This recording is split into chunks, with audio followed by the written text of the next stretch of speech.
And welcome to another exciting episode of the KLIQ Nation's Comic Book Chronicles. Yay! We almost had everything planned. I know, right? Like, oh yeah, the guy that does the sound effects isn't here. Which hopefully he'll be around in it shortly, but you know. Yep. Anyway, we are the KLIQ Nation's Comic Book Chronicles. I'm your host, Tim D-O-double-G. Woo! Actually, I have the sound effects. I could have just you opened the folder for it. Yeah. Or I could just not do the pauses like I'm expecting the music. Reflex. You know, put it in post, but that's not going to happen. So, nope. And joining me tonight is at RowdyCat on Twitter. Thanks for being here, my man. Not a problem. Not a problem. Good to be here as always. That's right. And make sure to go to our website, thekliqnation.com, where you can find previous episodes of the Comic Book Chronicles and comic book news. On the homepage, we have links to our social media accounts. We're on Twitter, Facebook, YouTube, Google+. Make sure to subscribe to the podcast by going to iTunes, Stitcher Radio, Google Play, YouTube.com, and TuneIn Radio. And speaking of podcasts, remember we are a part of the Code Slither Podcast Network. Go to cspn.us, do it today, and make sure to buy some Comic Book Chronicles merchandise while you're on the website. Remember, we record live every Friday night, 9 p.m. Eastern Time. Go to thekliqnation.com/live to always watch. And if you're talking comic books on social media, use the hashtags Comic Book Chronicles and CBCron to join in the conversation. Yeah. So to kick off our Comic Book Chronicles episode tonight, we're going to talk about Batman number 36, I believe it is. That is correct. Yes. So Batman is an engaged man right now, as he is engaged to Catwoman. Yep. And word is starting to get out, most notably to the Man of Steel Superman, who's feeling some kind of way about not being told by. Yeah. So it's a kind of a back and forth story of Superman and Lois talking about Batman's new relationship, and then Batman and Catwoman talking about whether he should tell Clark. Right. They're basically like the whole issue is basically them having the same conversation about each other. And then winding up in the same spot as they're both, I guess, like researching a case. Right. Or they seemingly were researching two different cases that ended up coinciding. Yeah. So, which ended in a hilarious kind of like three panel or two panel scene. Yeah. You know, I enjoyed that. That was I have not been reading Batman, unlike some of the other guys on the show, and I saw, and the only reason why I ended up reading this was because I got spoiled on the next to last page. What was the second to last page? When they met up in the elevator. Yeah, that was funny. Yeah. So I was like, all right, I'll check this out. So, and it doesn't seem to draw on much else that you needed to have. So it's like, okay, I'll give it a go. Yeah, you didn't really have to know anything else. It's a nice Clayman art, and Tom King, you can tell he's having some fun with this new relationship and new dynamic with Batman and Catwoman. Mm-hmm. So in my notes, I said, I'm loving what King is doing with Batman, Catwoman, and now the greater DC universe as they react to Batman's proposal. Yeah, especially his supposed best friend. And which there was a good bit of the conversation about that while they were, and I like how they were just seemingly going through their quote unquote normal days for, you know, as superhero goes anyway, and they're talking about this, and then Selina's like, you know, you need to tell them, and Lois on the other side is, you need to tell them, but Selina's like you need to tell him he's your best friend. I thought he was your best friend, and Bruce is like, Nah, Gordon is. No, Alfred is. And like, No. nah, dude. And I hadn't thought of this, or I hadn't thought this far ahead in the storyline, but it makes perfect sense that Batman's probably going to ask him to be his best man. You would think. Yeah. Like might be where this is leading to. Mm-hmm. Have you seen the panel or the page of like their double date for the next issue? Oh yeah, that was the last. Yeah, that was the last panel. I was like, okay, that was neat. I was like, the one with them in their out of their superhero clothes, and then it's a panel for the next issue. It's like the four of them going out to dinner or something. Like right. Batman, like they all like dressed up in nice suits and dresses and stuff. Oh, okay. I think I even tweeted about it. I was like, Lois and Catwoman giving a fierce look. But yeah, good stuff. Yeah, like it ended up being a pretty great issue, and surprise for me, a potential click of the week because of it. Especially like I said, once it gets down to that last page when they just met, which I won't totally spoil. Not well because the page is already kind of out there, but it's like they meet and it's just like, oh, what's up? Just yeah. Hey, I'm Catwoman. Yeah, you're Lois, right? Mm-hmm. And Catwoman apparently already knows who Superman is because she's smart like that. And even Lois know it. So okay, that was the other part of this that was kind of funny because Lois brought up the fact that she knows it because she did some digging on Selena, and sure enough, Selena did know because of everything Lois said. But the funny part about that was Lois had mentioned something about telling Clark, like, especially the particular way you like to hide your secret identity. Oh yeah, you just put glasses on. Yeah, which was kind of funny because I was like, okay, she spent. Now I don't know about this version of Lois, but like she spent years not knowing who he was before he told her. Before he told her. So I'm like, it's like you kind of, forget all that. You would say something like that because you only know because he told you. I mean, unless, like I said, that version may have found out, and I don't remember because, like, I know that versions come from another multiverse or whatever, but I assume it plays out about the same. Yep. So, and shout out to William Bruce West who tweeted at us that at some point he hopes to join us back whenever he's caught up on comics in the year 2023. You'll be welcome with open arms. Indeed. Indeed. Man, can you picture us doing this then? At some point, I assume the show will have evolved in some other format at that point. I would like to believe so. It'll be like at that point, the technology will be holograms where we're all like sitting around a table. Like you said, a table, but then like everyone else's hologram is sitting there with you. Like the Jedi console or something. Yeah, that's exactly what I thought about the Jedi. How they do it. Or it's either that or we're gonna be in VR. That's gonna be weird. Yeah. Nice. All right.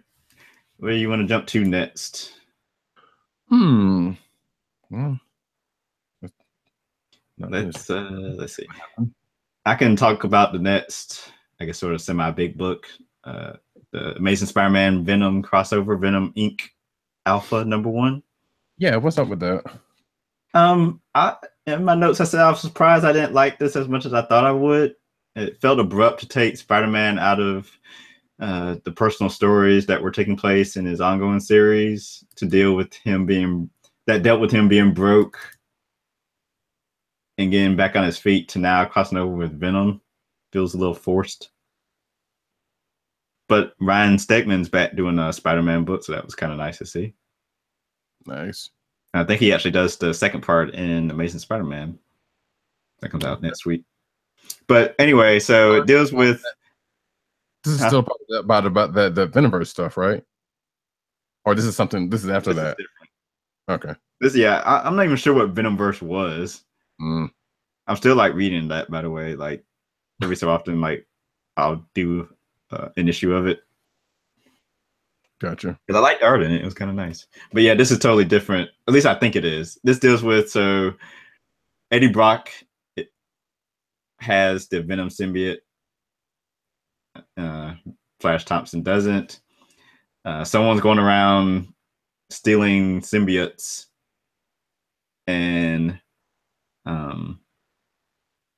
so I guess I haven't been reading Venom either. So Eddie Brock's been working with Alchemists, doing like sort of dirty jobs for them, and in return he gets this like serum that kind of helps keep the Venom symbiote in control.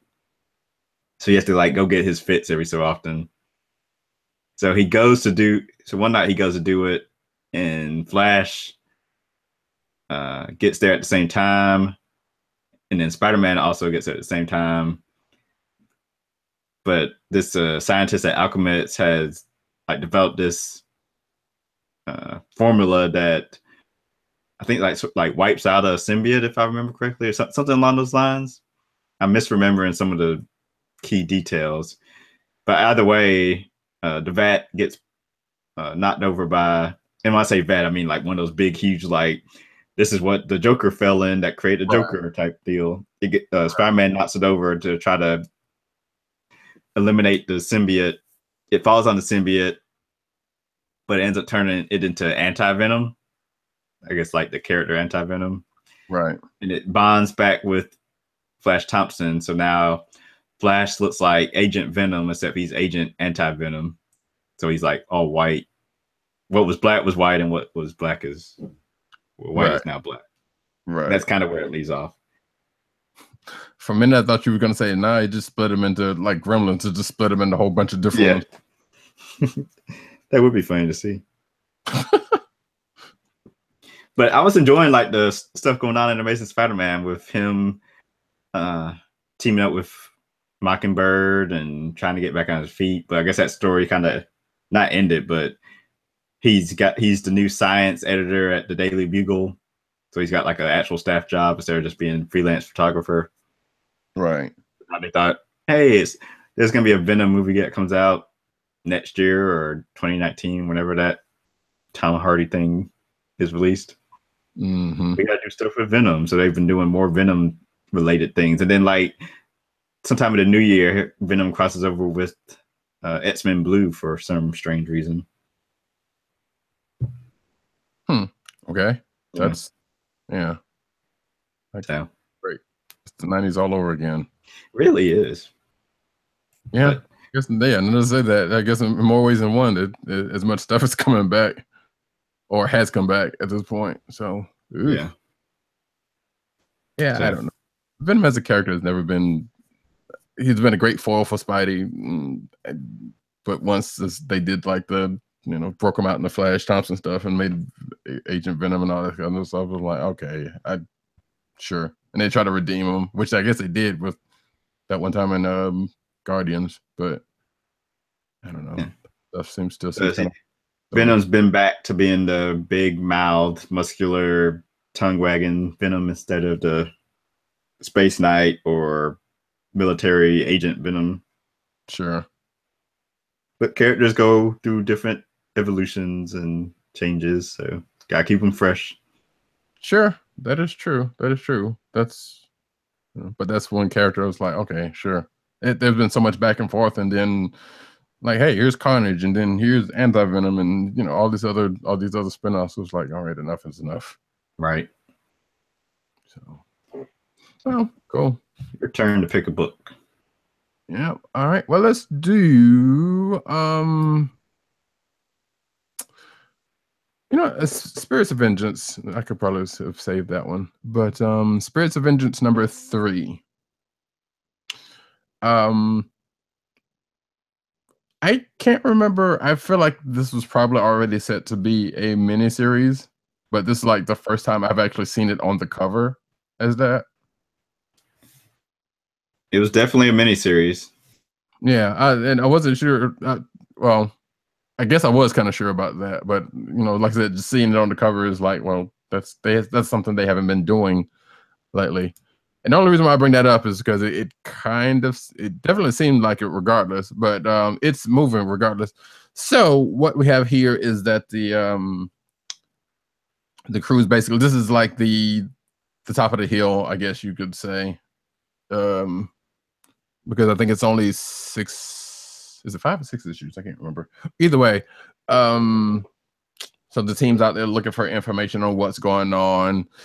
But in the cause, in the midst of them doing that, because they were holding one of the last pieces of silver that was needed to build the super weapon that was going to change the tide of the war between angels and demons, which and we were coming up to the point of some kind of covenant or truth or summit, I guess they were supposed to be, that they have every millennia or something like that. But due to the events of this book, that piece of silver has been put back in the evil's hands, and the team gains a little bit more knowledge than they've had prior. But this weapon gets made, and going forward, we were going to see what's going to happen with it. And the cover is not necessarily, well, it's slightly misleading because it's not like there is a fight that does happen, but it's kind of a brief fight, and it's almost like those movies. It's like, hey, we got this thing that the bad guys want, and there's a scuffle, and then the bad guys finally get it back, leaving the heroes to be like, well, what's the deal here? Which they're, like I said, finding out. Did they become a team yet? Not really. I say that as someone that's been enjoying the series as well. I just didn't get to it this week before the show. Yeah, they're just basically still kind of loosely connected to each other. Like they've all been in the same place so far briefly once, and that was like at a panel last issue. But now they've got kind of like broken up into not necessarily a couple of teams, but a couple of groups. Like I think Blade and Zatanna went to go look for some information in this decidedly Mos Eisley type situation. In fact, there was even a reference to that during the course of the book. So it was like, okay, so they go there doing that, and then Hellstrom and Johnny Blaze is talking to this one dude who was scared for his life and trying to give up some information at the same time about what's the deal, and they get attacked. So like I said, it's only been a loose team thing going on, and I don't know, the way it's going is it doesn't seem like they're ever going to like come together as a team. I mean, they probably will within the next couple of issues, because obviously there's some stuff going down that's going to necessitate them being together, but having that whole team dynamic doesn't seem to be with them, which is kind of a shame, because this is an oddball group to get together. They seem like they would it'd be an interesting team for an ongoing in this realm of the Marvel universe. As I said, I think when we talked about the first issue, this would definitely make a good like Blade movie. Yeah, if the pieces were all together, because like the plot seems just right for it. So,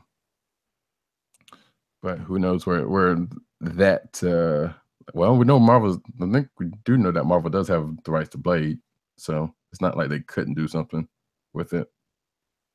Whether they will or not, shouldn't have. But overall, like I said, this was all right. This was actually an all right issue. It flowed pretty decently, but there was, I guess, as you guys would say, there wasn't that much that happened. Like I said, you got a pretty good info dump on some background stuff. A little small fight, and then we just kind of got to the top of the hill. It was like, all right, here we are now, and now the bad guys has this weapon. Where do we go from here? Okay. Yeah. And I did find the covers for the DC stuff. Nice. They're just like named differently. Gotcha. Sweet. So it's my turn now, right? Yep. What you got? Go back to mine. Let's jump. What did we just do? Okay, let's jump to Vengeance. just do Justice League number 34. So this is the beginning of Priest and Christopher Priest and Pete Woods run on the title. Oh, really? Yes, you might want to check that out. It's a good jumping on point. So I did not know that. Okay. As I try to find the cover here with these different labeled. Holy shit! They gave Priest Justice League finally. Yeah, how'd you miss that news? I don't know. I don't know if we ever actually even talked about that. Yeah, I'm sure it made the news. Probably, and I just missed it. I'm just hoping it's not like a little short run. I need them to do. Yeah, It's nice art. I would believe that he wouldn't have done it if he knew that was going to be the case. So he's taking like a different approach with it, where it's not earth shattering.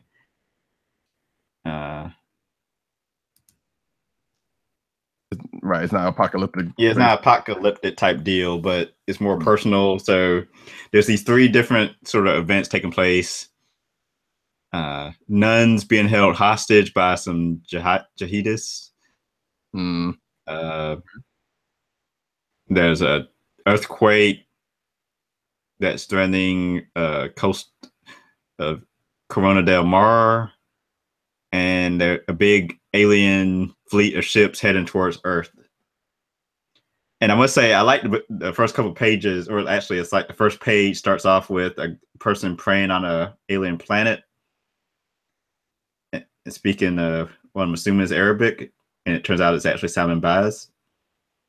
Just like out the gate, bam, Muslim guy praying. And you can't tell it's him at first because he's got his whole body covered in like just regular clothing. Okay. But then he alien runs out of the spaceship after it gets like some readings of the big alien ships coming, and he runs out and like starts yelling for Simon to tell him something's up. But then we catch up with Bruce Wayne, and as the page lets us know, it's day 3 of him looking like he's burnt out. So it's probably been like 3 days straight of him being Batman, fighting crime and stuff, and not getting any rest. Alfred tries to get him to take a break, but of course the alarm goes off. Justice League alarm goes off, so he teleports to the Watchtower where he gets the rundown from Cyborg, and I'm going to write something about this, but I had joked that I didn't know Batman was a fan of sports analogies. Because like once he gets on the Justice League Watchtower, he asks Cyborg to pass him the ball. Basically, like give me the rundown. What's going on? Right. So Batman's in charge of like assigning what Justice Leaguers go to which crisis. He's Martian Manhunter. Gotcha. Yeah. Okay. But since he's been working nonstop for 3 days, he ends up making a mistake because he doesn't. He himself, Wonder Woman, and Aquaman go to take care of the nuns being held hostage. But come to find out, he should have sent Aquaman to I think it's Corona del Mar for the earthquake, because it's on the coast. And it's like Batman is like mad at Cyborg for not telling them that the earthquake was going to cause a tsunami. And like Cyborg's like, dude, it's in the name. Corona del Mar means like something by the sea. I forget what it says. Right. And Batman being the world's greatest detective probably should have known that. Yeah. So he's like mad at himself also about that. And then also while that's taking place, because actually Cyborg is the one that actually ends up pulling Aquaman to there. So like at first Batman's like mad at and questioning what Cyborg's doing, and he's like, he explains it to him, and then Batman's like, yeah, of course, I should have known that. And then something else bad happens, since they have the what at least they believe they have the um crap, what's blanking on the word, the terrorists under control. Batman starts to tell the FBI not to go in to uh, try to take the terrorists out, that Justice League's got it under control. But while he's trying to tell them that is when Aquaman is taken away, and then he's like arguing with Cyborg. So he never actually checks back in with the FBI to let them know. And they go in with like flash grenades to take out, stun the terrorists. The flash grenade ends up like blowing a canister of oxygen for one of the older nurses, which causes confusion. And during that, one of the terrorists ends up stabbing one of the nuns with the sword through the chest and kills her. So like Batman's like blames himself for that. And then the issue ends with Superman at Wayne Manor on day 4. We catch up with Bruce again on the stairs, just like we caught him at the beginning of the issue, like exhausted. And like Superman talking to him saying, it's okay to pass the ball sometimes. We can take on some of this responsibility. And Batman's like, hopefully, hopefully things get better or whatnot. But it looks like it's going to continue because like it ends and it says like, next issue, breaking of the bat or something like it's called. So Priest taking more personal touch to Justice League or personal stories, and I'm okay with that. Yeah, and from what you're saying, and now your note about it makes more sense, and it definitely does. Not to saying this is in a way to try to pigeonhole his writing style, but yeah, this definitely sounds like a Priest book where it kind of gets in there, gets a little personal. Yeah, and throw some, put some real world aesthetics in there a little. Mm-hmm. Flavored a little bit. So I was about to say, because everything was like, that's kind of interesting. And then when you threw in the outer space stuff, I was like, there you go. I was wondering where, Oh, and I never told you how that resolved itself. So that was the third threat. And come to find out, it was just some alien tourists that took a wrong turn and got lost in Albuquerque, as Simon explained it. Sure, the Looney Tunes passed by and went on their way. Huh. Although you gotta have to wonder, is there something? There's got to be something else. Yeah. Like they send things up. What are they sending up is the question. Right. I'm gonna have to read this. I didn't know Priest was writing Justice League. That was. I know he's writing Destro, which I haven't. Which also came out this week, which I haven't. Yeah, I'm behind on that. I'm like kind of read an issue here and there. I'm like probably like 10 issues behind. Yeah, same. I need to grab my laptop because I forgot my charger for my laptop. Okay, well, while you do that, I can start out on a book. All right. Let's see. And that book will be. Well, I guess we'll go into the other DC book that I have, which would be Black Lightning, Cold Dead Hands. Actually, and speaking of real world sentiments going on. Ouch, excuse me. So what we have is Jefferson, after being framed for after Jefferson's been in the last issue was framed for killing some like thugs with some new high-tech weapons that's been going around now, which he did not do, but he got framed for it by Tobias Whale, if I'm not mistaken. It's still him trying to keep a low profile, but at the same time still being Black Lightning. Which, by the way, Tim, I'm doing Black Lightning, Cold Dead Hands. So he's still being a hero while he's trying to keep a little profile. But as things tend to happen, he's going out there trying to be a hero, and the cops come up and they're trying to arrest him. As opposed to the people that he's trying to, because he's basically ended trying to stop a robbery of this store. with some, like I said, with some people who have these high tech guns, like better high tech guns than the ones that he first encountered last issue, and the cops are after him, and even the store owner, tried to take a shot at him, and Black Nose was like, I'm trying to help you, but he wrapped that up and then gets out of there. Luckily, and then goes back to his day job, But as he does that, then his I guess this is his cousin. I again, I don't know that much about Black Lightning more than being on the Super Friends, but his little cousin Anissa, who's in school who's at the school that he's teaching at, tells him about some things that's going to go down and by the football field to kind of let her know, because obviously she knows that he's Black Lightning. So he goes to kind of take care of that, but he realizes on his way to do that, it's like, well, if I do anything as Black Lightning, then some people are just gonna come to the school and read. Basically, gangs are going to retaliate from the school, and he doesn't want that to happen. It sounds like he alluded to that it happened to him before, so he kind of takes out his phone, calls the police, who just so happen to be close by, and they take care of it. But on the other side of it is like they're trying to get to the bottom of who's behind these weapons that's been hitting the streets. And the name Tobias Whale finally comes up with the police. So they know that, and I think he knows, and I don't think he knows that now because he was told by that.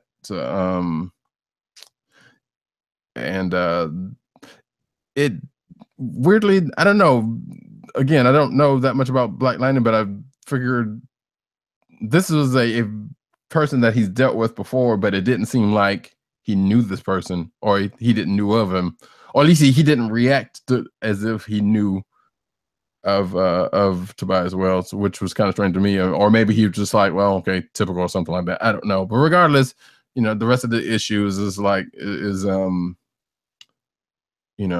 him still trying to do his thing while being chased by the police, and even come to find out that he could have been hit. The charges against him could have been let up, but apparently the police kind of buried the fact to where was basically, let's see what happened. So the feds came in to get the guns that were taken by the police. There was a police report made that could have exonerated Black Lightning, but apparently that was mysteriously left out, the part of where it exonerates him. So that opens up the whole mystery even further. So we have that, and we don't get any further than, like I said, he's just kind of deal with what's going on. There's no big confrontation between him and Tobias just yet, because obviously it's only issue 2, so I'm sure there's going to be some more. There's going to be a bigger thing at play coming up within the next issue or 2. But overall, like I said, this book is still pretty decent. I've been enjoying it. Like, it's not like at this point, I would still be curious about how an ongoing would go. But at the same time, like, we know they're kind of doing this because to kind of get his name back out there for the upcoming TV show, which hopefully in turn will possibly open things up to another to an ongoing series. We don't know that though, I know he has had a couple in the past, but I don't think I'm trying to remember. Did he have a series in New 52? I don't remember. No. Okay. I don't think so. Put it that way. Yeah, that sounds like that's probably the case. So, which means that the last, and I know I should probably know this because I've been trying to collect those, any of the ones that's been going on sale. So it's been a while since he's had a series, for one reason or another, which I guess, who knows, whatever other reason. But hopefully this will, like I said, open up the door to another one, especially given that the TV series coming up. I suspect though how they tend to do sometimes, like the Arrow has a show for the TV verse, or if they're going to do another, and if they feel so inclined to do one for Black Lightning, it'll probably be one in that universe and not necessarily in the proper, which we don't know. This is all speculation at this point because we don't know anything, and you would think we would have heard something by now, considering that show is coming relatively soon. But yeah, if you are a fan of Black Lightning, just check this book out. It's all right. It's all right. The art is pretty good. I don't know this artist. Tony he came from. He's been with Valiant for the last couple of years. I got it. Okay. Which is explain why I wouldn't know him then. Having not read that many Valiant books. I don't think any of us has. Here and there, but nothing recently. Right. So, which I said at one point I was gonna one of these years I'll probably try to check one out, but that's neither here nor there at this point. Yeah. So what you got for us? Oh, it's my turn. Let me.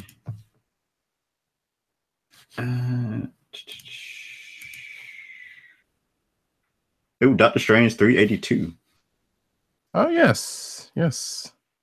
This was a good one.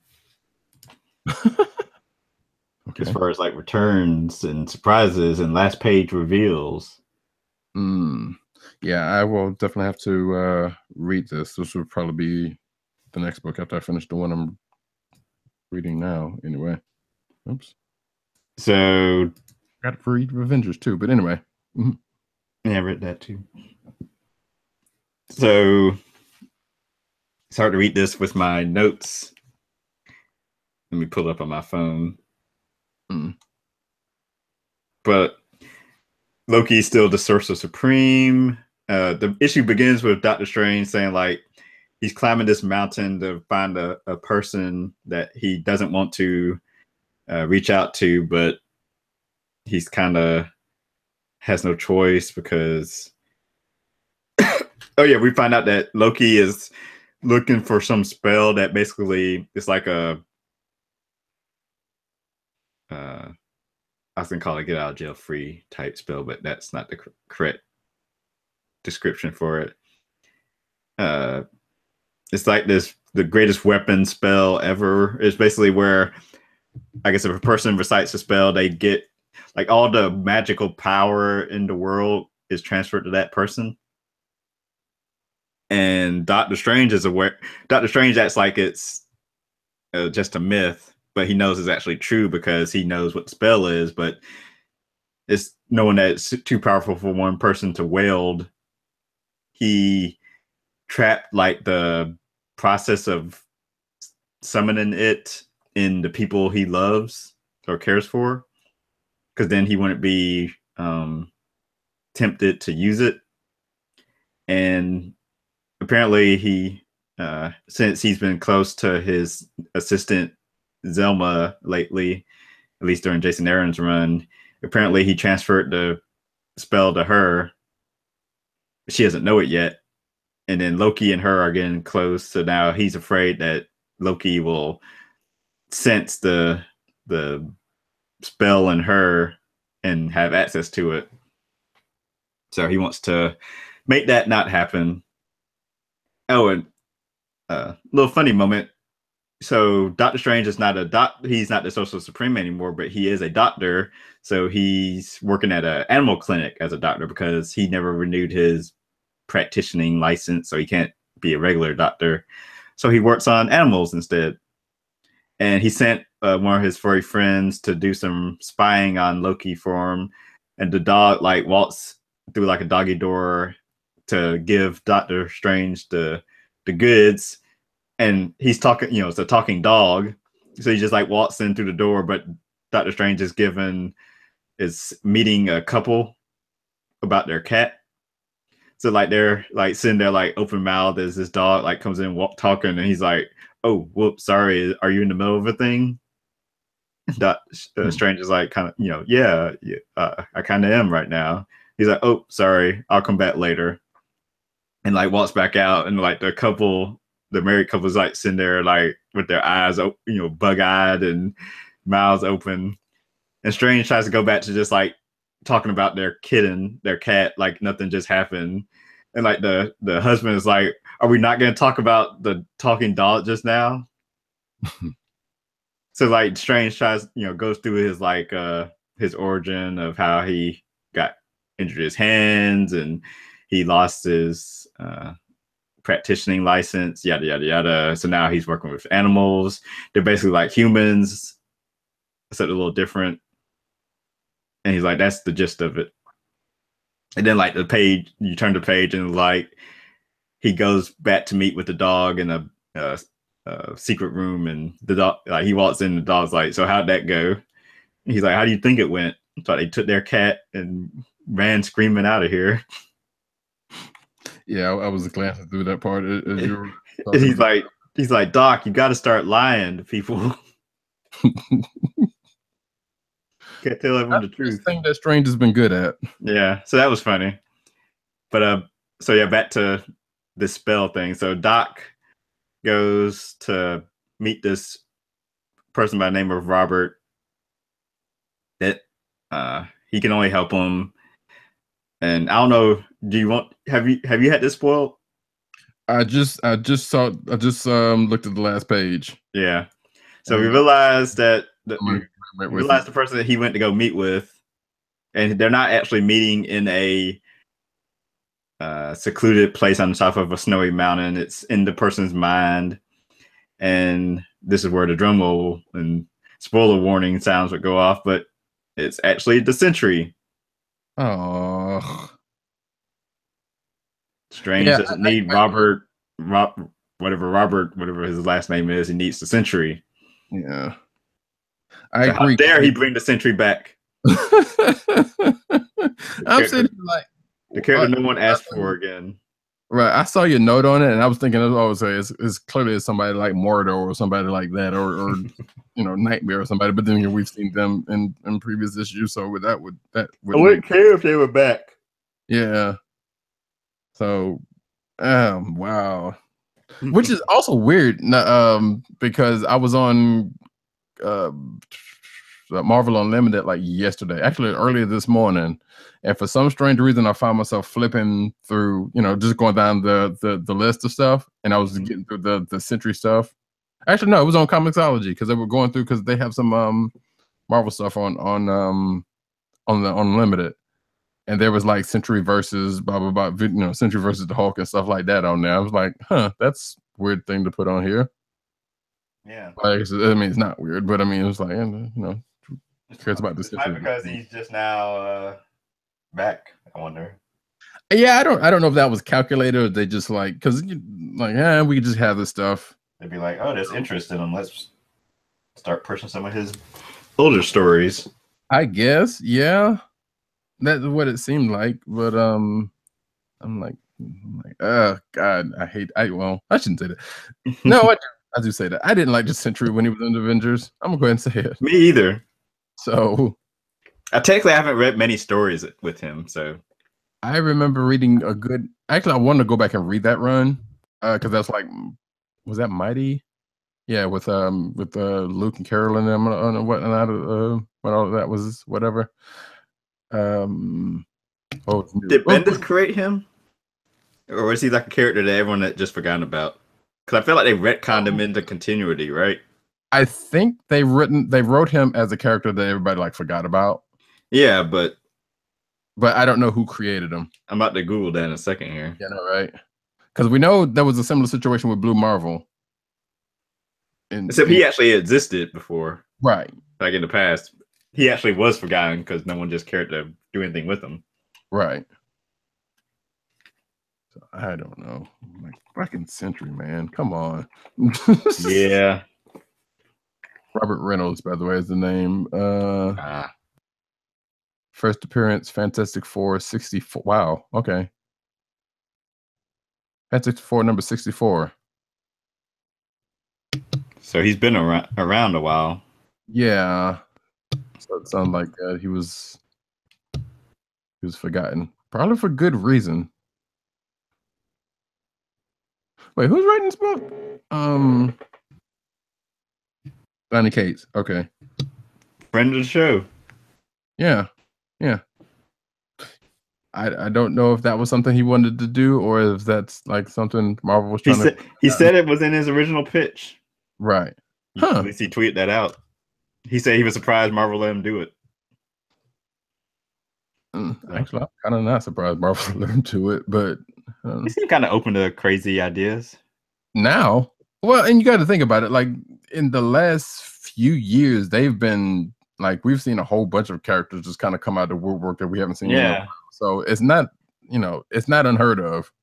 And he probably pitched this like years ago, like earlier in the at the beginning of the year, with how long Right. it takes stuff to get made. So, Hmm. so yeah, this and his Thanos run are off to a good start. Interesting. So yeah, so now it becomes a curiosity because it's not like Sentry is any part of the of the magic, part of the Marvel universe. So it's going to be interesting is to see what they're going to be doing with him, or this is just like to put him back out there on the table, Yeah, which is still kind of strange to do it here, but I assume that we'll see where the story goes and see what it has to do with Loki becoming. See, Loki becoming Sorcerer Supreme is more interesting to me than them trying to bring Sentry back out. You know, yeah.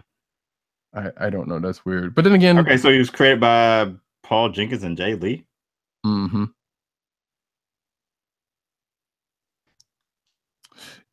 I can see where you would think he was a Bendis. Where you would see where he I was feel like Bendis used him a lot. He did, yeah. He was he was either new, yeah, it was New Avengers where Bendis used him because that's where he brought Luke into the Avengers. Okay. So I do remember that run, that part of the run, and I need to go back. I want to go back and finish that run because I know it got to a certain point and then kind of fell off.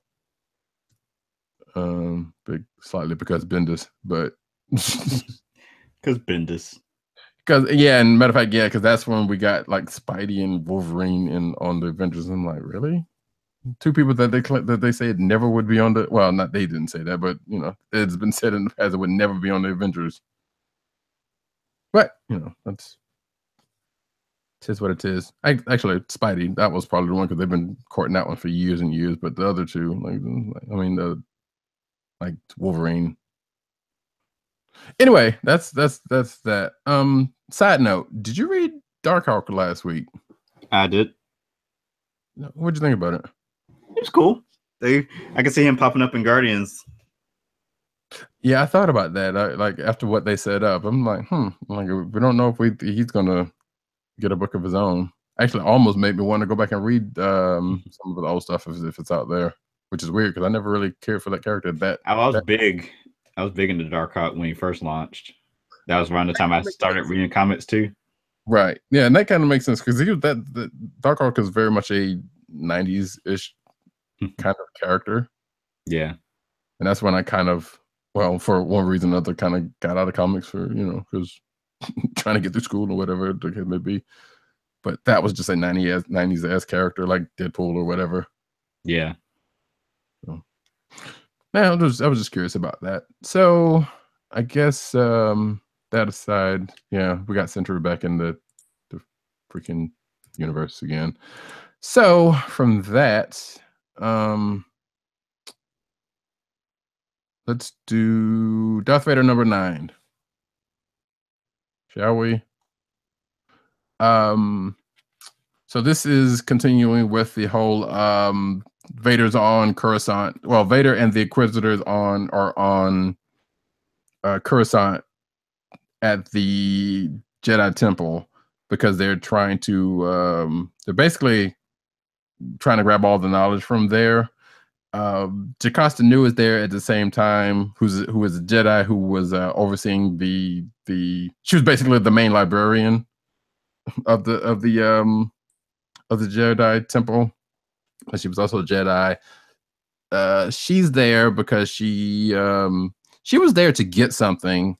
Just so happened to be at the same time that Vader and crew are there, and also the fact that they were looking for her. So it's kind of a coincidence, quote unquote, that she just so happened to be there. The thing was, though, that as far as the Inquisitors know, they are after her to kill her, but the Emperor has Vader uh, trying to find her to save her because she has knowledge of. She basically has knowledge of everything in the archives, and she knows all the secrets that are pretty much in there. So they want her so they can get all the secrets from her, which she's being a Jedi. That's not probably wasn't going to happen. So now we have this confrontation at the end of last issue where Jocasta, in the midst of her mission, runs across the Grand Inquisitor, who's in the archives just reading the books and reading. And he made the mistake in reading and tossed the book tossed the book away, or whatever they go for books in this universe. I don't want to say holocron because it's not a holocron, but regardless, whatever the tome was that he was reading, and as she was on her way out, and she had enough, so that starts them fighting in this issue, and Vader ends up coming in to stop the fight because of the fact that he's supposed to be there to save her, to get this knowledge, unbeknownst to the Grand Inquisitor, who gets knocked out. And Jocasta gets away, and in the midst of her getting away, she finds out that Vader was Anakin, and there aren't too many people, folks, who are alive that still know that Vader is Anakin at this point in the story. Which we should point out that this particular Darth Vader volume is right after Order 66, aka right after Revenge of the Sith happens, or shortly after it happens, I should say. So we don't know how long she's going to have this information, or even if she's still going to be around that much longer, because like I said, most people who with that information has died in one form or another. So that's where we pretty much are in this book. But the one thing, oh no, typo, excuse me. Anyway, is it Jocasta finds this out, and also this, which leads to and also a confrontation between her and Vader that ends up bringing about a new weapon. So apparently she's been stockpiling like knowledge and stuff in another place, but apparently there's some stuff in the archives, such as this weapon, which if you catch the CB Caps Instagram account in the next day or so, I will have a picture of this up. But there is a weapon that gets shown here that I've never seen it before, and this is what looks to be a rifle that looks to be powered by a lightsaber that gets used in the course of her fighting Vader. And I was like, I've never seen this weapon before. It's like, this is something clearly they just made up, but I wonder if it's going to come back into play somewhere along the lines. Because as these comics get canon, so do the things that come up within them. Now, maybe this is something that's shown up someplace else in the past that I don't know anything about, but this is my first time seeing it. But so I was kind of, I don't know whether this weapon probably doesn't have that much to do with the story or overall, because everything I said prior to telling you guys this, has more bearing on it than that weapon. But I just thought that was something that just kind of struck out to me about this. So we still have this confrontation between Jocasta Nu and Vader. Where it's going to go, we will have to see next issue, because it kind of ended on a standoff of a sort. So,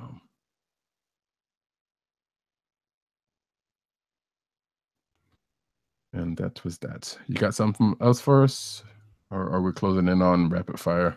And we can rapid fire it because yeah, yeah.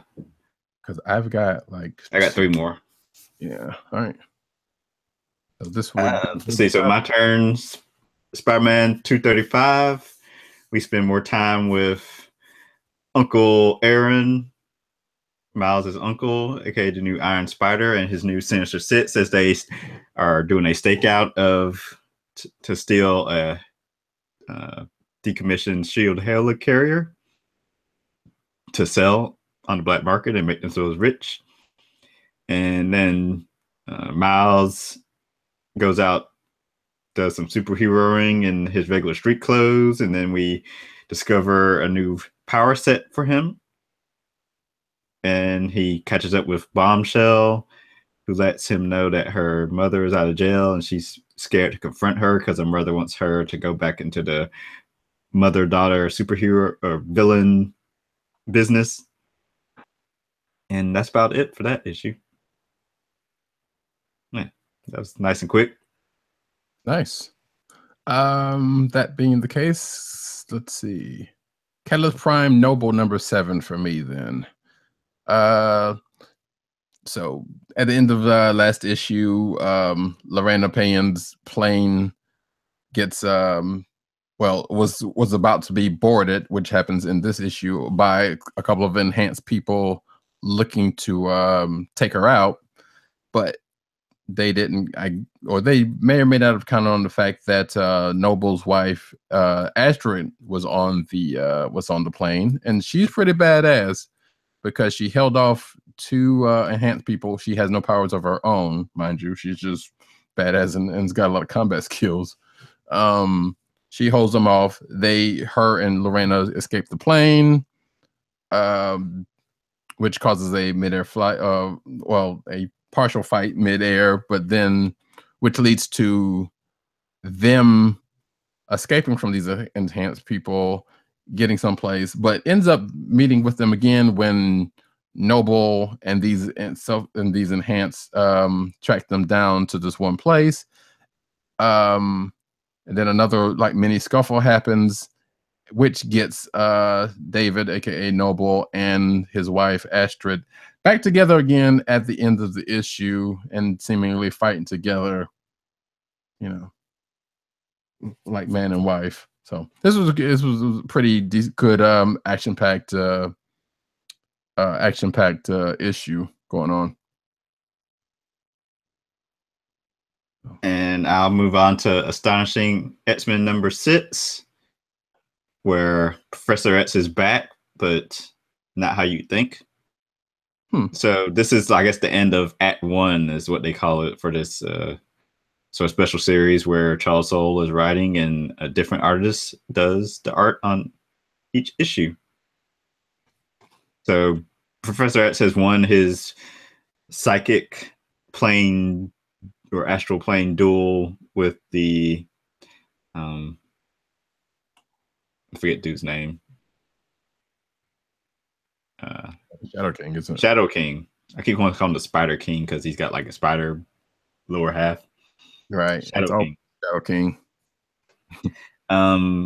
And the X-Men, Old Man Logan and Gambit that were under his control are back free. The city isn't bombed by the government. And Charles has kind of, I guess, Charles made a deal with a member of the X-Men that's present, and it's kind of like the issue ends and he's in that person's body now.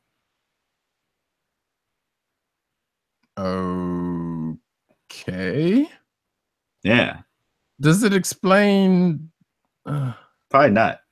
Okay. Whatever you're going to ask, probably doesn't really explain anything.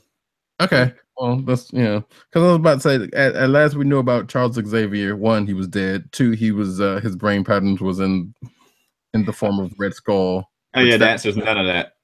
Yeah. Huh. Of course. Sure. Okay. Well, move right along.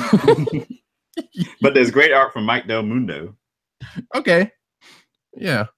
But yeah, that's always great stuff there. So last one for me is Star Trek: The Next Generation, Mirror Broken #5. The gist of it is that after the events of last issue, where Picard and the crew successfully steal the Enterprise, but they meet up with some resistance in the form of a couple of Terran Empire ships because they stole it. But also a bigger resistance with a bunch of Klingon and Kardashian ships all coming up on them. And this issue is basically them and the other two ships that happily made it out of this. The initial meeting, them trying to get away from them. A plan is put in place. The ship gets separated because it's not the Enterprise D if there's not a source of separation, and that happens, which is part of their plan, which works out in some kind of way. I'm going to hate to see this book go because I've been enjoying it. I think it's got like one more issue left after this one, if I'm not mistaken. But it's been cool because it gives us a story that we have not seen in this universe. More specifically, a mirror universe story set in the Next Generation timeline, which never happened on TV. So it's been great. So if you are a fan, check it out.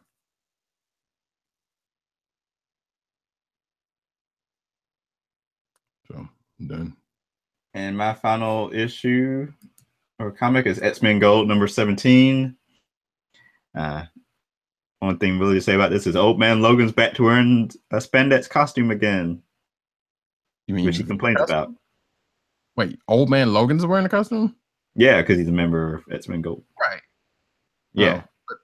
Because they put these suits on to go to the negative zone. Oh, right. That's still going. Yeah, and they interact with the locals there, and some other stuff happens. Nothing that really jumps out. Has Excalibur shown up yet? That's in the annual that's coming up, I think, next month. I thought that was coming out of what was something being set up in this. I don't think so. I think it just kind of happens in that annual. Sure. They have to get together. Okay, well, maybe I might have read that wrong then. Okay. Because I knew the annual was coming, but I thought I saw something that said something about I think it was this storyline was supposed to kind of, or wait, maybe it was the storyline supposed to change Kitty and a couple other people or something. Oh yeah, that's supposed to happen. Yeah, it hasn't happened yet though. Gotcha. And I thought it was going to lead into that with Excalibur, but maybe not. Okay. Because I guess half that group is on the team. That's the reason they're doing the get together, I guess, in their annual, because half the team is already there. Mm-hmm. Okay. Oh, cool. You've been enjoying it? Yeah.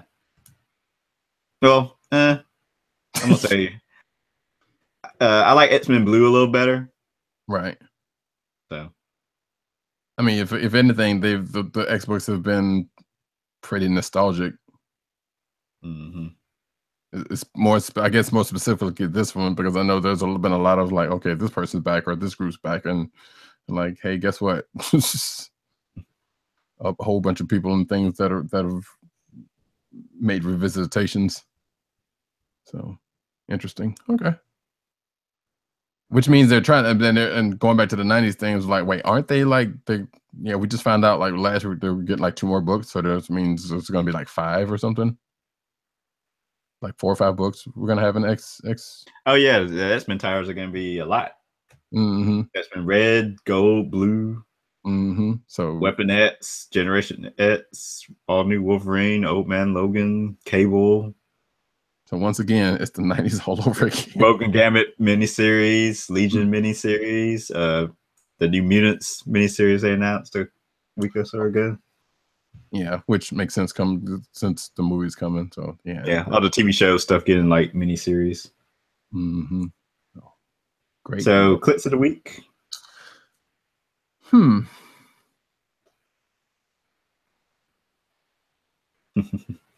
know what mine is. It's Batman 36.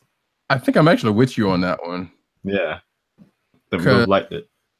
Yeah, because that, I mean, like that Noble book was good, action packed and whatnot, and Black Lightning was good, and even Vader was actually pretty good. But those were like standardly good. You know, they were already consistently good anyway. Right. At least Noble and Vader. So, but yeah, definitely that Batman 36 for me. That's easy. Yeah, I know, right? Plus, yeah, I read a Batman book, y'all. So If you keep it up now. Let's not get crazy. Like I'll see where this two issue thing goes. And well, actually, I did say, because I said to say before the show started, with I was reading that White Knight book, but that's like a mini Elseworlds thing anyway. So, and I've been meaning to get started and get going on the Catalyst Prime line. So yeah, might as well get in while it's still young. And it just started another book like last week that I need to get in, that I need to read, and there's another book coming up. I'm not sure when. So let's go to our first ad of the night. You got them up? Yep. Cool. Skull Candy. Let me tell you about Skull Candy. Skull Candy makes the best headphones, earbuds, and gaming headsets, all with lifetime warranties. Skull Candy produces many types of audio accessories, including headphones, sports earbuds, Xbox gaming headsets, PlayStation gaming headsets, DJ headphones, iPod headphones, and MP3 headphones. And now, for the listeners of Comic Book Chronicles, Skull Candy offers free standard shipping on your order. To help keep our podcast free, order from Skull Candy by going to cspn.us. That's cspn.us, then clicking on the Keep Our Podcast Free link. Click on the Skull Candy banner and then shop for high-quality audio accessories with free standard shipping. Skull Candy audio through cspn.us. Do it today. Ching! And now for the cinematic news of the week. And yes, I kind of missed the stinger that would happen before this, but that's all right. We'll be all right. Starting off, Patty Jenkins gives us a glimpse at her plans for Wonder Woman 2, which is not coming out until November 19th, but nevertheless, we're gonna, she kind of gave her some things she wanted to do in that one, based off of she had an interview with Variety, and she kind of gave some stuff going into that. Let's see. Darkseid's original role in Justice League as revealed by Kevin Smith. So apparently Kevin Smith was out there talking, I think on his podcast, more than likely. Yes. Excuse me, that he was basically talking about Zack Snyder's cut of the film. And I guess he was privy to some of the script or whatever, so he kind of just goes into some stuff that probably could have happened, during that cut, which meant, and I think we were talking about this last week, which includes more Darkseid, because we were talking, if you listened to the show last week, we kind of redid a dive into Justice League the movie, and we mentioned that there was not much Darkseid being talked about, and apparently he had a role. Let's see. Speaking of Justice League, Zack Snyder's film scenes with Superman's black costume, which we thought we were going to see, but we did not. But I guess deleted scenes will probably. They couldn't even get that right. I know, right? Like, but as we said last week, their trailers usually cut out some stuff, so it's not like we were going to see this and that and other. So, but like, again, there's a cut coming. I'm sure we will see some deleted scenes or something with that. But yeah, apparently he was going to have the black suit in. There's a report that says Warner Brothers shaking up the DCEU leadership after lackluster Justice League performance. So as we said also last week, Justice League on the opening weekend didn't Did all right. Didn't do. It did all right, but it didn't do well enough to. It sounds like it didn't get close to making its money back or something, which is kind of shame. Like I said, Justice League wasn't a bad movie. Yeah, it was fine. Yeah, I mean, and it could. And again, like at the time, we only had the first week numbers. It could have.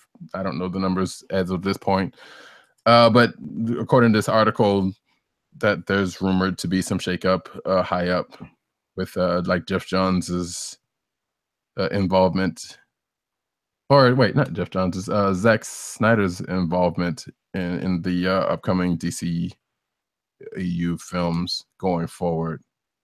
Again, it is a report, so we don't know this, but it's something that got put out there.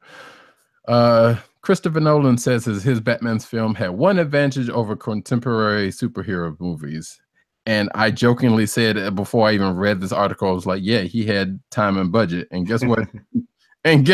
The reason it happened to be that he said, oh no. Yes, time and budget. So yeah, he was speaking at BAFTA in London and kind of mentioned that. It's like he commented that his superhero films were the last time such a big budget serialized production had what he called the luxury of time. That's a privilege and a luxury that filmmakers aren't afforded anymore, says Nolan, quote unquote. I think it was the last time that anyone was able to say to a story, I might do another one of these, but it might be 4 years. And sure enough, that's what happened with his films. So yeah. Oh, the times they have changed. Black Lightning, the CW series villain's debut and origin trailer. I still have not seen. Oh, maybe it's going to taken down. They've taken it down already. Yeah, right. I watched it, and I feel like they didn't even really show the villains that much. Right. So there was also the other trailer from last week, which I don't think I still have seen yet. For the show. But when's that debut, by the way? I should say at the bottom. January 16th. Okay. Yeah, January 16th. Mm-hmm. So look forward to that. Which are they still holding on to the fact that they're still not connected to the Arrowverse, right? Yeah, I think so. Anyway. Hellboy movie reboot set for early 2019 release. Stranger Things. Well, we already know who's playing Hellboy, so that's another. So yeah, we just found out when the Hellboy reboot's going to be.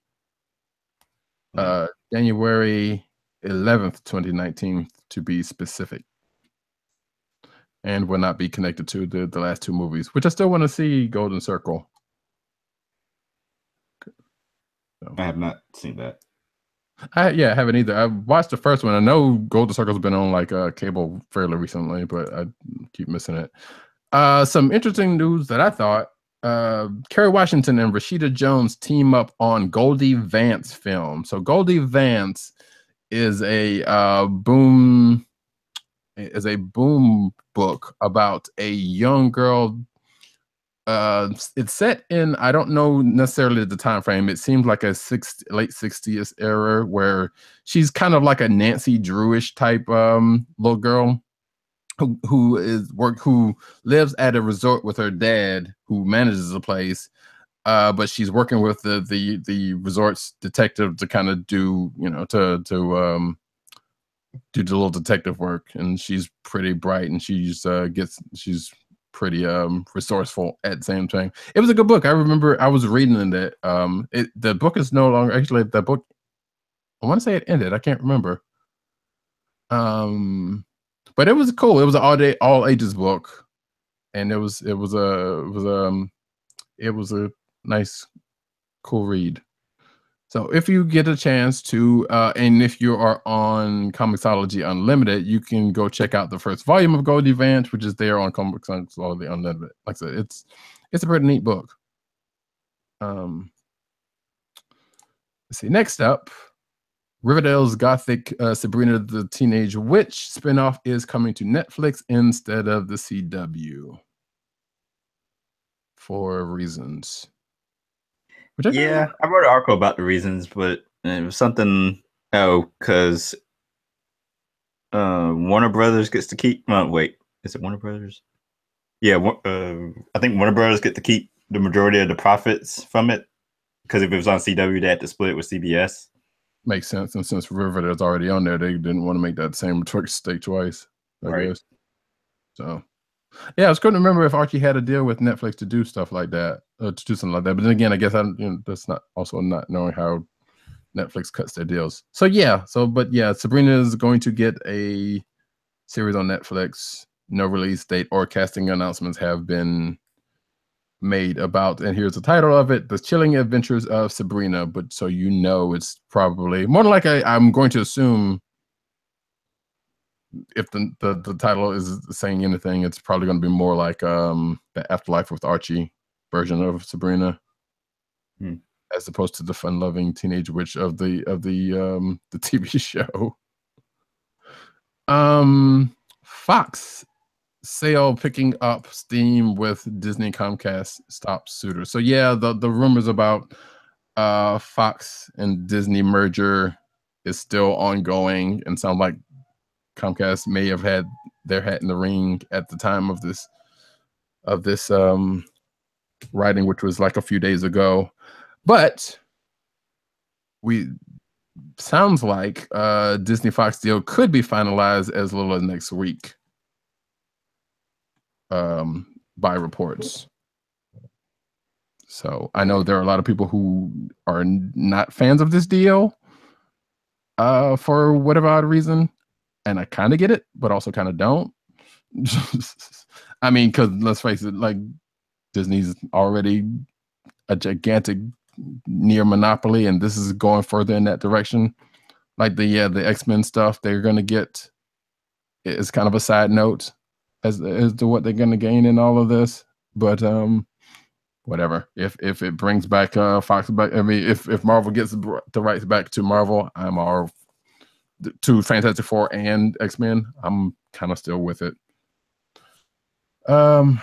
And on that note, Chris Evans pitches a Captain America Human Torch movie should Disney Fox deal happen. So as you may or may not. Yeah, I know, right? So as you may or may not know, Chris Evans have played both characters. So of course, why not? He could do like I think The Parent Trap was actually mentioned. Actually, yeah. So Evans pitched the idea on Twitter, noting that he has a particular genre in mind for the film, and he says, "So who do I talk to about a Cap Human Torch buddy comedy spinoff?" Which Evans tweeted, I'm thinking Planes, Trains, and Automobiles meets Parent Trap, which that's a weird mix for one, a Cap and anybody movie, much less a Cap and Human Torch.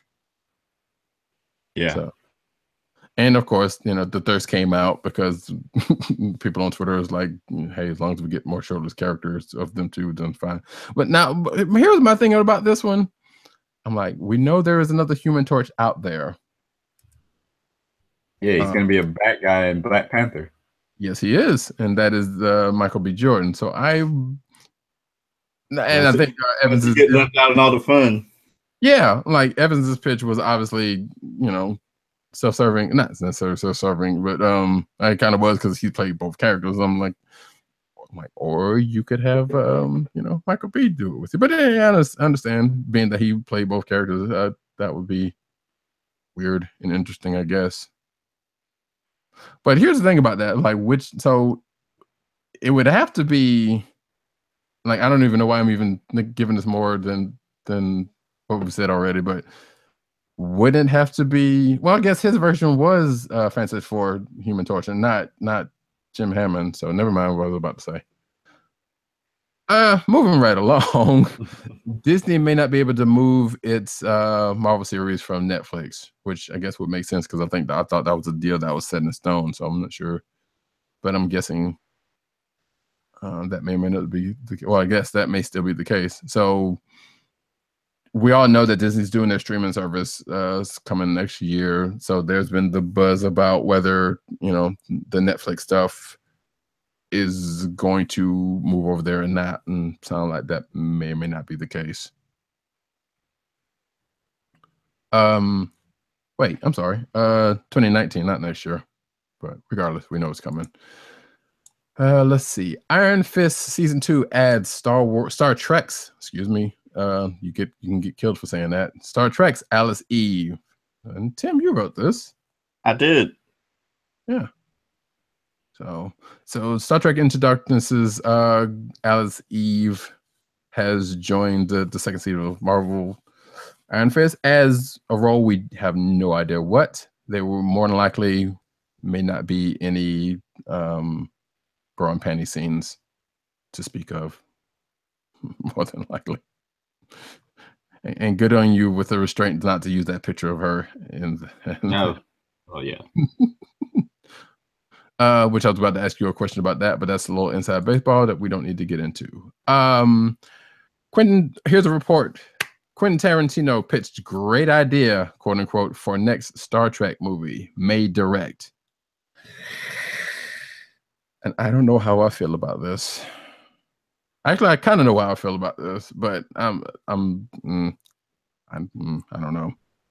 So yeah, so there's been some buzz about well, actually, yeah, Tarantino's out there saying that he had an idea for it, and actually, it sounds like it could very well happen. Because I thought I saw another article after this one, to where like J.J. Abrams is going to produce, Tarantino's going to do it, and it sounds like that could very well be happening. Supposedly, it's in the works. Yeah, I did that same article you were just talking about. Yeah. So that's a weird pairing.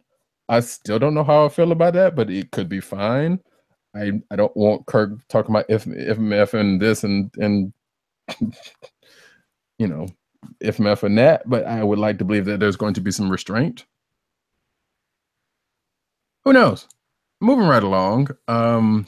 Mark Hamill's named Sebastian Stan as contender for young Luke Skywalker. So there was, we talked about this, I can't remember how long, it was a few weeks ago back, where Mark Hamill went out on Twitter saying that Sebastian Stan was a son and showed a picture of a young him along with Sebastian Stan, and they do favor, they do definitely favor from those two pictures. So Hamill was talking to some, he was on Good Morning America, looks like. And apparently Sebastian Stan had a message for his dad, quote unquote, Mark Hamill, talking about whether he would want to see Stan as a young Luke. Hamill said, hey, he wouldn't need his help to get his role because it wasn't his choice to make. But at the same time, he's definitely a contender for the role, which makes sense because they're doing all these other Star Trek movies. Although technically, New Hope and the like was his story, so it's not like we don't know Luke's. We don't know the bulk of Luke's story. Like, yeah, they could do something before A New Hope, but sure. Anyway, that was that. I thought that was kind of neat and amusing. Let's see.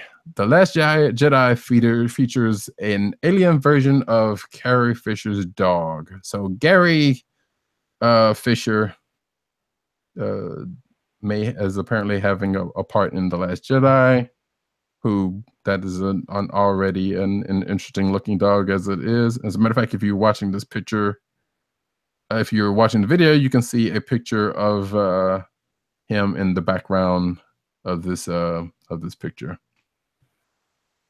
So, Gary's already had his own little celebrity niche on Instagram, outside of being Carrie Fisher's dog. So that's interesting.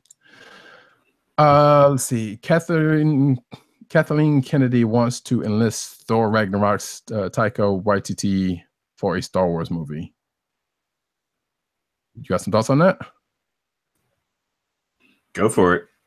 Yeah, I mean, kind of makes sense. Keep it in the family. Yeah. It should be at least a fun Star Wars movie. If it's anything like Ragnarok. Yeah, really. So yeah, it says here that he was speaking to News Hub. Kathleen Kennedy informally offered Waititi a job helming a film in the Star Wars franchise. She says that I think he has the right sensibility. It'd be exciting to see him step into the Marvel universe and do such an amazing job. And do such an amazing job with Thor. Wait, what? Either way. Oh, it was an exciting. I'm sorry. I read that one wrong. But either way, she was basically saying, "Hey, he did well with Thor right now." So yeah, that'd be interesting to see. There is nothing lined up, so right now it's just kind of out there. But we'll see going forward. Let's see, and I think we're getting down to the wire on cinematic news.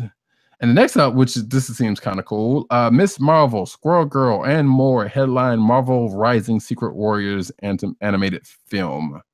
So I think this just came out yesterday. In that Marvel Entertainment is announcing Marvel Rising, a brand new multi-platform animation franchise starring the next generation of Marvel heroes set to launch in 2018. So basically, there's going to be a bunch of shorts spotlighting Spider-Gwen, and looks like a few others. And apparently Spider-Gwen is getting a new moniker called Ghost Spider. I'm still going to call her Spider-Gwen, though, and introduces audiences to the world of Marvel Rising. Following the shorts, a feature-length animated film, Marvel Rising Secret Warriors, will premiere later that year. They already have the cast and voice acting, and which will be, let's see, so we got Spider-Gwen, who's going to be played by Dove Cameron, who we know is going to be on Agents of S.H.I.E.L.D. next season. Chloe Bennett from Agents of S.H.I.E.L.D. Is playing Daisy Johnson. Also from Agents of S.H.I.E.L.D., Ming-Na Wen is playing Hala. We won't go through this whole list, but that's just to name a few. But we also have like characters like Inferno, Exile, which is a character I don't know. Kamala Khan, aka Miss Marvel, is going to be there. Doreen Green, aka Squirrel Girl, who's also going to be played by Milana Vaintrub. Don't know if that new Warriors thing is going to happen. And America Chavez is going to be there, that's going to be dope. Patriot, Glory Grant, Captain Marvel, and George Stacy, and Lockjaw, and Tippy-Toe, because you obviously can't have some of those characters without them. So this is going to be kind of cool. Yeah. I wonder, like, where is it going to be released at? That is a good question. I don't think it says there. I don't. Wait a minute. Does it say? Let me just go down to the bottom. So yeah, the Eric Radomski, who's I know from Batman the Animated Series. Marguerite Scott, I know she's been going out there and she's been writing those. And I don't know, I don't see where it says, unless you have something on that. I don't. It just actually just popped in my mind just now. Yeah. Yeah, it doesn't seem like it says when it's going to come out, but it just it says it's going to be next year. So look forward to that, though. Oh, wait, subscribe to Marvel HQ on YouTube for full episodes. So it's going to be on the Marvel HQ YouTube channel. Okay. Which I've been seeing a little bit more about that channel, because I think they have like episodes of like Guardians, some of their other animated stuff on there too, if I'm not mistaken. Still don't know when, but that's where you got to go to get these. So it's almost like, I guess this might be their version of CW Siege until the Disney stuff happens. Yeah. So, anywho, I think last couple of bits of news on the cinematic front. Sci-Fi or Sci-Fi releases the new Krypton teaser trailer. I don't know if anybody still cares. I don't think so. Yeah, but it's still coming, ladies and gents. So it is what it is. DC's Titan series may be casting its Donna Troy. A new character breakdown for DC's Titans suggests that there's a Donna Troy is going to be up in the mix. They let's see. This is also coming from that hashtag show, wherever that is. It says looking for a female in the 20s, Caucasian or Latina or Middle Eastern or ethnically ambiguous, identified as Ruth Gibbs, undoubtedly the placeholder for Donna Troy. So we'll see who they get for that. Let's see. Supergirl and Legends of Tomorrow to share Monday time slot. So I don't know what that says about Legends for that to happen. Because normally when they switch, well, sometimes when they change shows for other nights, because Legend had its own night, but then again, they could be doing this for other reasons. You could not be saying much about the quality of Legends, because Legends has been a pretty decent show as far as I know. It's been doing all right for them. But yeah, so they're gonna pair them up with Supergirl, maybe to bolster Supergirl, or maybe they're just trying to get them out of the way for another thing. Who knows? It might say here, I just didn't check it out. So, and it looks like that's going to happen next year, starting in February when it comes back from break. Oh, okay. So it's because of Black Lightning. Finding a place for Black Lightning. Okay, right. Which is that's still kind of strange, because you would think they would you would think Black Lightning wouldn't be the one they would place with with one of the other shows. Mm-hmm. Oh, but it says here that Black Lightning. Okay, Black Lightning is taking place on the 16th, which we said before, but it's after the Flash. So okay, so that still fits then. And I guess it kind of makes sure that that will come after the Flash, because people are going to be around then too. So there you go. That now it starts to make more sense, even though it's Black Lightning still has nothing to do with the rest of the shows. But that's it for the cinematic news, and now we are going into the comic news, and we start off with Wonder Woman features the return of the New Gods spoiler. I believe this was from. Did that came out last week? I believe. I can't remember. Yeah, that's old. Well, not old, but yeah. And I don't think anybody on the panel has been reading this. I know I've been weirdly enough, I've been picking them up, but I haven't written them. I'm so far behind it in a book, I might need to just drop it or stop buying it, because I haven't read a whole bunch. Either way, somebody shows up, and I think it's I don't know who this character is either way, so it doesn't kind of something about Deep Six. So I don't know who the characters are. Because I don't know anything about the New Gods, so that's not really doing me any good to even look at that. Next up, Scott Collins returns to The Flash in 2018. Oh.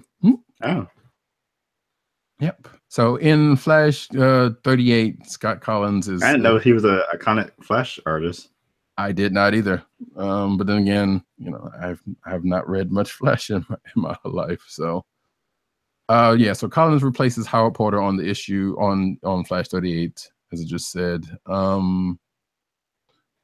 Porter was previously removed from Flash 37 for some reason and replaced by Scott McDonald. Did something happen to Howard Porter?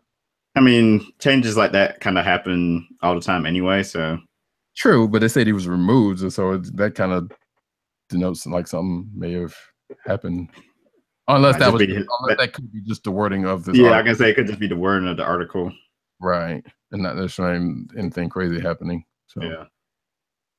Either way, yeah, Scott Collins is back. I'm sure people who know better are rejoicing. Let's see.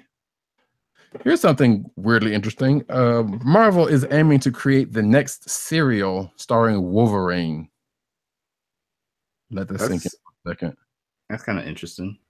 Right. So this is going to be a podcast series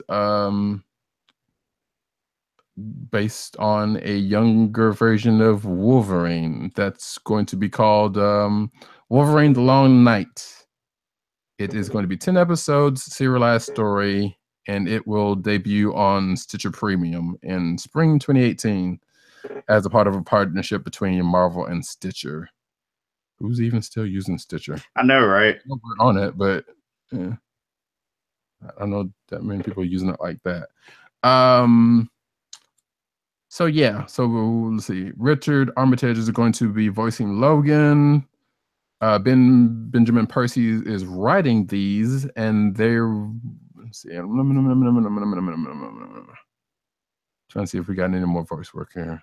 So, and they give a little bit on what the story is going to be, but I'm not going to go into what that's going to be. Like I said, it sounds vaguely interesting. I was not one of the ones to get into Serial.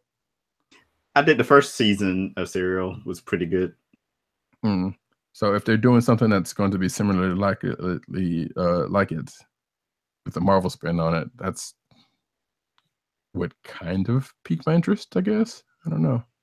And probably not enough to do Stitcher Premium, but hopefully we'll. Well, it's supposed to, after it starts there, it's going to move to all the other.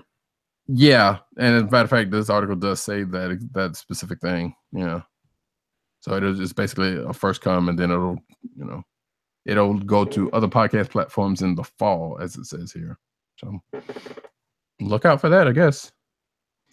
Guardians of the Galaxy title ending in January, but plans for something bigger. I know friend of the show, Matt Wayne's kind of bummed, was kind of bummed that Guardians is ending. I'm about to say nothing ends because it's just gonna be relaunched again, so there's no point to even think about it too hard. Basically, that is true. Which I was going to say they've been slowing down on the relaunches lately, but I don't know if that's actually true or not. But yeah, Jerry Duggan went out there to announce that it's ending the title after 150. Said it was ending due to a larger story he had planned, which means, is this going to be the next big Marvel wide event or something? Something else. But no, it's going to be part of that whatever Infinity countdown. Yeah, not the quest. That's what's going on now. Infinity Countdown, right? Probably.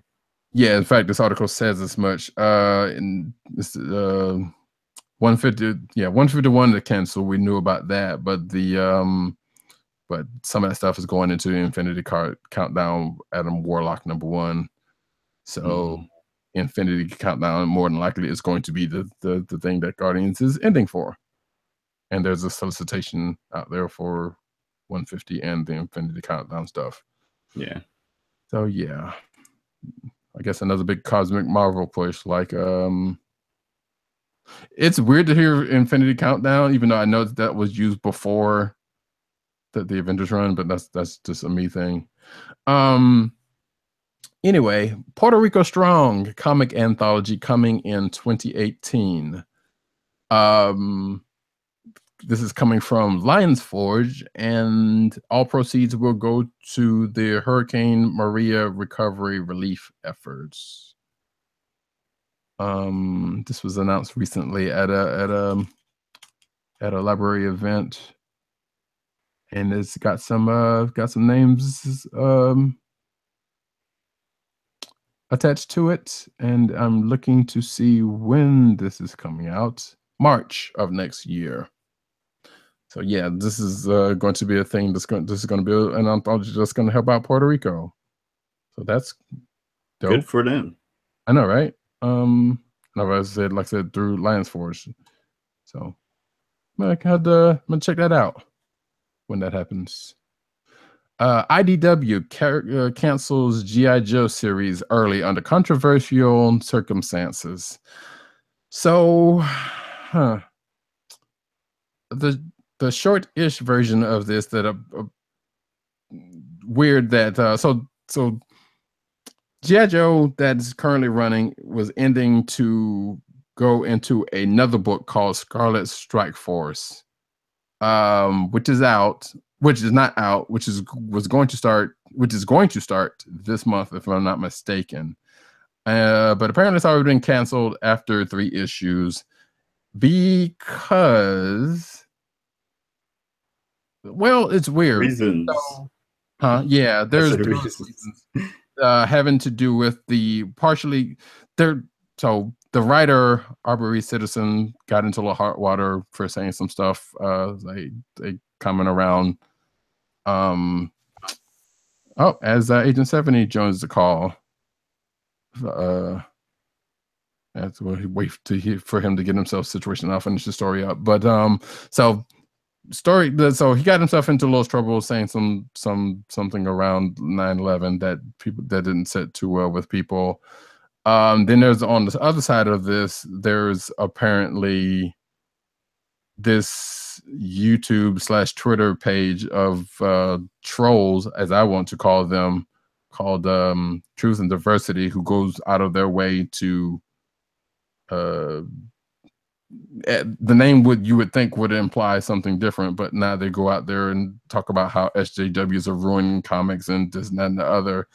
And fans of that site have had a little vendetta against Citizen, and there's some speculation as the fact that IDW may be canceling it because the group, to satisfy this group. We don't know if that's the case or not, but they're saying low sales, which is the standard answer in situations anyway. So we don't necessarily know if it has nothing to do with any controversies around this group and Aubrey Citizen, the writer. I would go so far as to probably say yes, and that would be a bad form if that was the case. Again, we don't know. We don't know if that's the case or not. Like I said, all we know there was what the IGW is saying about this. So it's a weird situation. But anyway, before we go any further, welcome Agent 70. How's it going? I apologize for running stupendously late. A cat nap kind of turned into something a little bit more extensive. That's the truth. That is the honest truth. I looked at my watch. I was like, it's what time? Indeed. Well, we only have like a couple more news items, yeah, to go. So if I don't know if we want to wrap back around to get into what you've been reading after that. Yeah, exactly. I'll just drop. I'll take a look at what you guys read this week, and then I'll just drop a quick click of the week, and then we can wrap it up. I'm not going to make it linger. Okay, well, in that case, let me get to these last couple, and that would be one of these we already talked about earlier, and that would be Miles Morales unlocks a brand new power, which Tim talked about when he summed up Spider-Man 235 earlier, so we don't have to go back into that. Gotcha. And the last story, actually, we'll wrap these two up together. So there's a 16-page Avengers No Surrender free preview out there on Comixology if you are so inclined for the upcoming mini event, to go into it. So you can go check that out on Comixology. Like I said, it's free. And along with that, Marvel spoils Avengers No Surrender first major casualty. It was also written by Tim. That's me. Yep. Spoiler word. So apparently, we talked about that earlier before the show. So yeah, somebody, I would argue, so important to the Avengers lore may not be around next year. As the song goes. Sure. And that's going to be a sad deal, even though we have seen them around recently. I'll say that. And I'm not going to spoil who it is, but God damn it, why? I mean, he's not a major character, but still he's a character nonetheless. And if that is the case, that's fucked up. Messed up, you want to say. And that concludes the let me not say that. Yeah, that concludes the news. All righty. 2 quick questions. One, which ad did you guys read for the first round? We did the Skull Candy. Skull Candy. All right. So now I know what I have to choose from. And I see that you guys read a nice chunk of books this week. I actually read I was out The Office today, doing something for family, and that's why I was completely exhausted and found myself eating super late and took a nap super late and realized, wow, it is past 11 Eastern. So I apologize for coming on the show stupendously late. I see that you guys You're gonna be up. I mean, it's Saturday, but I took tomorrow, but still. True. So I see that you guys read a lot, same as I did. You covered a lot of what I did. I see potential clicks of the week left and right. There's actually a decent amount of stuff out this week that was pretty good. I was very surprised by Spirits of Vengeance #3. I like where the story's going. Yeah.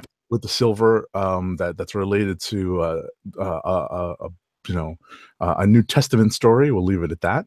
I'm still not 100% sure that Darth Vader #9 was out this week. I think that's out next week. Yes. Yeah, we talked about it. That's funny. It's out. That's funny because I didn't get a physical copy. Yeah, I got one. So. Nah, no kidding. So I guess I'll have to backtrack to my local comic shop to pick that up. And let's see, just very quickly. Doctor Strange, yeah, damn it, why is he back? I like that. Batman #36 was very, very interesting to read because of the way it read, because of the way it was told. And I noticed that I might actually make this a unanimous, at least for the three of us on the show this week, click of the week. I think I'm going to throw in my hat with that, with Batman #36. Okay. And put that in as a click of the week. And I apologize for missing 9/10 of the show, but at least I'm here to contribute and read the last ad for the night. And the last ad for tonight is going to be for Wink, a personalized wine club. Wink is a world of wine delivered right to your door. From rosé to cabernet to torronté, Wink has over 100 styles of wine to discover. Ever try an orange wine? Wink connects you to a world of exclusive wines tailored to your tastes and delivered directly to your door. Wink delivers 4 bottles of wine to you every month with free shipping. You can pick your own bottles or let Wink choose and match to your taste. It doesn't cost a thing to become a member, and you can skip or cancel anytime. And now, the listeners of the KLIQ Nation's Comic Book Chronicles can enjoy an exclusive discount of $20 off your first order. To place your first order with $20 off and to help keep our show free for you, go to our network website at cspn.us/wink. That's cspn.us/WINC. Wink wines through cspn.us. Do it today. Not gonna lie, it was because of that ad that I was curious about orange wines, and I might end up trying it. Nice. Maybe not through Wink because that's too much wine for anybody in this house. The views expressed by @RowdyCat are not the views of. I'm not saying it's not a good service because that sounds like a good service. It's just sad that hey, we don't have that kind of consumption rate. Yeah. Alrighty. Make sure to follow us on our individual Twitter accounts. I'm at TimDLGG98 and at CBCron. RowdyCat is at RowdyCat and at NewsNerdsNeed. And Agent 70 is at Agent_70 on Twitter and Instagram. And follow also our co-host when he's available to join us at PCN_Dirt on Twitter, and go to his website, popculturenetwork.com. And with that, we'll be back next week, where I guess it'll be Friday and it'll be post Star Wars release date. Yes. Maybe we'll talk about that. We just might. We just might. We are the Comic Book Chronicles, and we are signing off. Peace. Good evening, Rick. Would you believe it's Dr. Doom? What's on your evil mind? Oh, you didn't You are reading